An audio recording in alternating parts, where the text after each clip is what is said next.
দেখো মেজে গেছে 1টা বেজে 51 মিনিট। এই যে 3 পিস মাছ নিয়ে নিয়েছি। এটা রুই না কাতলা আমি নিজেই ভুলে গেছি, কাতলাই হবে খুব সম্ভব। তো চলো দেখো মাছটা ভেজে নিয়েছি। এবার সেই তেলে আমি আলু ভেজে আলুটাকে তুলে রেখেছিলাম, তার মধ্যে দিয়ে দিয়েছি একটু জিরে।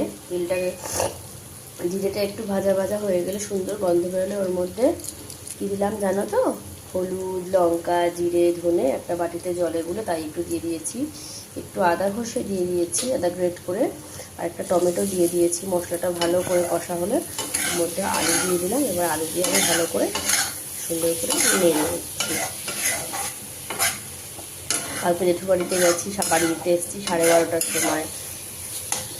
তারপরে তো ঘন্টা 2-2.5 পুরো কারেন্ট নেই। কি আর বলবো, হাওয়া দিতে দিতে তো আমার মানে যাই হোক, আমিও ক্লান্ত হয়ে পড়েছি, মেয়েটাও গরমে ঘামছে, এদিকে চোখে ঘুম, সারাদিন ঘুম হয়নি। এখন এর মধ্যে গরম জল দিয়ে দেবো। প্রচুর খাবার দিয়ে দিয়েছে ওরা, লুচি, ছোলার ডাল, তারপরে ভেজ বিরিয়ানি, তারপরে তোমার চাটনি। দুপুরে হয়েছিল ভাত, আলুর তরকারি, সেই ভাতের ভাত, এই যে 1 হাঁড়ি ভাত হয়ে গেছে আমার। ওরা ভাত পাঠিয়ে দিয়েছিল, শুধু আমি একটু জল ফুটিয়ে গরম করে দিলাম। দিদি আমার মা বসে বসে সব গুছিয়ে দিয়েছে, আমার কাকাদের, আমাদেরকে, সবাইকে সব গুছিয়ে ওরা দিয়ে দিয়েছে। তারপরে বৌদি রয়েছে ওখানে ওই বাড়ির জন্য, মা তো আসেনি, মা তো আজকে আসবে। এই হচ্ছে বন্ধুরা ভালোবাসা, একেই বলে ভালোবাসা, বুঝেছ? ওপর লোক দেখানো ভালোবাসা কেউ দেখাবে না কাউকে, যা ভালোবাসা ভেতর থেকে দেখাবে, সেটাই বড় কথা। আমি সকালে যেতে পারিনি, গেছি তো 5:30-6টার সময়। তো দিদির একটু মনে কষ্ট হয়েছে, কি আর করা যাবে। তো চলো ঠিক আছে, ঝোলটা ফুটুক, তারপরে মাছটা দিয়ে দেবো।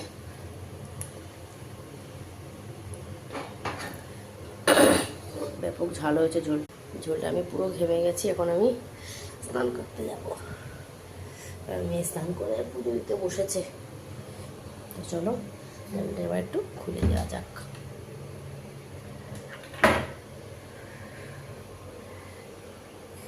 জল চলে গেছে, আর বাসন মাজতে পারলাম না, কটা মাজলাম, ওটা থেকে গেল, ওটা থেকে গেল। উঠলাম তো 12:30টার সময়, মাঝে উঠেছি, বারবার উঠছি, খাচ্ছি, টয়লেটে যাচ্ছি, এক নাগারে ঘুম আর হচ্ছে না। পেটেতে দিকে চুচো ডন মারছে, খিদে পেয়ে গেছে। যাই হোক, হতে থাক, চলতে থাক। সবাই সাবধানে থেকো, সুস্থ থেকো।